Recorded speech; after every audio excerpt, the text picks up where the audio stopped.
Ms. Lyon, we use critical minerals across our supply chains from defense munitions to commercial vehicles. The United States is home to many of these minerals. However, it's extremely challenging, time-consuming, and capital-intensive to open or expand mining facilities in the United States. And frankly, during your testimony, it seemed to me that the government creates a problem through permitting, and then we want to solve the problem through financing. It seems to me if we could eliminate the problem through permitting, we could not have to use the dollars for financing and then have other options available later. Talk to me about that. Thank you, Senator, for the question.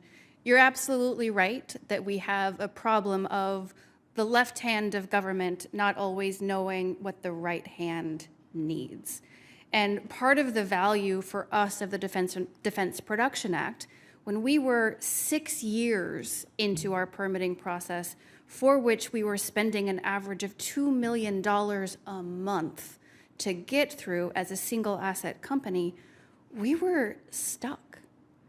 And it was really hard to figure out, A, how to get our federal agencies to even talk to each other, to coordinate, to come to an agreed set of milestone expectations. But receiving the award sent the signal across the federal family that this had to be a priority, that we needed our agencies to work together to solve a problem. And I will say that working with the Defense Department was a refreshing experience of people who, when confronted with a problem, are mission-driven to find a solution. And that mentality absolutely helped us get to where we are today. And but for that coordination and accountability and transparency, I don't think we would be. However, the 29 years, that's older than my staffers back here. Yes, sir. 29 years to open a mine is not frustrating, but infuriating. That alone should provide an opportunity for us not to talk just about talking across lines, but just solving that one simple problem that will be persistent for many years to come if we don't fix that one issue.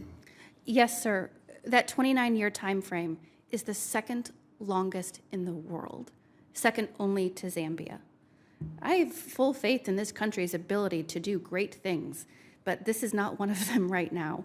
We have the right environmental standards, we have the right public transparency in our process, but we need to focus on how to make it a more coordinated process. We are returning to an abandoned mine site, a site that is in real trouble environmentally, and we've offered to clean it up. And we've got a critical mineral that's important for our strategic defense. And our time frame, it's not going to be 29 years, but it'll be at least 18. It's crazy. Well, I have limited times. I keep myself to the same 5 minutes that I do require of everybody else. Dr. Doshi, you talked about the definition of national defense. Obviously, cybersecurity, technology, I think of Huawei as a real, actual existential threat, perhaps space, I think about satellites, pharmaceuticals, we've talked about that. If with limited time, talk to me about the need to define and perhaps expand the definition of national defense. Well, thank you very much, Chairman Scott. We've had to redefine national defense in DPA many times, at least 4 times, in the 70s, 80s, 90s, 2000s, and I think we have to do so again to consider some of the challenges that the PRC will pose to us. Supply chain attacks can occur in areas outside pharma, outside critical minerals. Cyber attacks can have implications for the wider country beyond simply just the loss of a piece of critical infrastructure.